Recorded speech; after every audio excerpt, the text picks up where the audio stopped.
Islam is a principle. Islam is a comprehensive system. Islam is a law. You may call it a religion. I don't like to use that word. It's too restricting.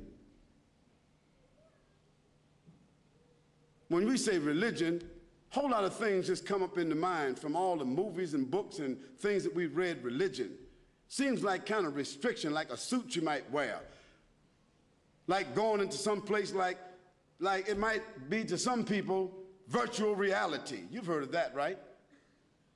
So like virtual reality, you can pay for, you can go somewhere and develop and have your own religion.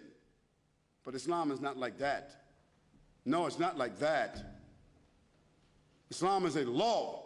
Islam is a system. Islam is a legislation. Islam is a regulation, and therefore it has dimensions by which you can determine and identify it.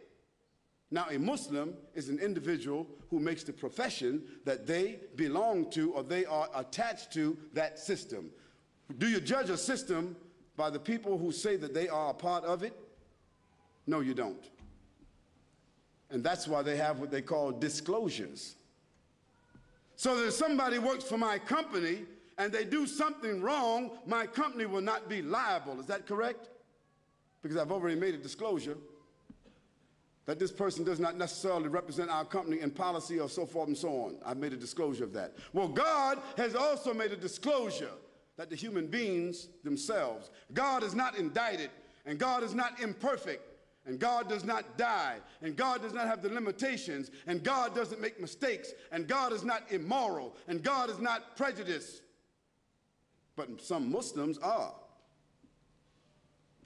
So we don't judge or indict a system of life by the people who claim to be that. We would not indict Jesus Christ by what Jim Jones did some years ago. We would not indict Jesus Christ by what Jeffrey Dahmer did. We would not indict Jesus Christ by what Charles Manson did. We would not indict Jesus Christ by the Oklahoma bomber. What was his name?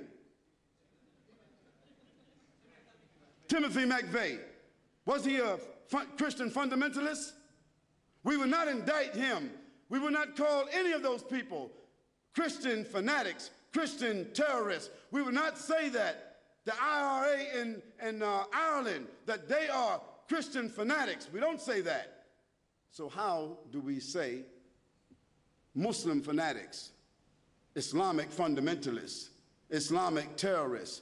How do we indict a global faith of more than 1,500 years with a legislation, with principles, with dignity, with a record? How do we indict that entire faith and all the people who's with that faith and put them in some kind of classification and put on them an oxymoron? You know what that is, don't you? An oxymoron is a word that means just the opposite of what you're putting next to it. Islamic terrorist, Islamic fanatic. Those are oxymorons. A person cannot be Islamic by definition if they are fanatic. They cannot be. Because Islam is a system of peace, a system of submission and surrender to God, a system of dignity.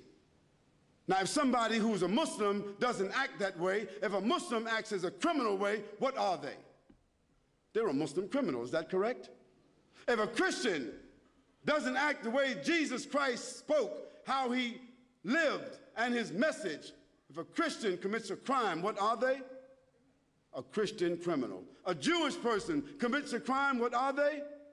A Jewish criminal. A Buddhist, a Hindu, or anyone else that commits a crime, they are what? Criminals. But you don't indict the faith because of the criminal, do you?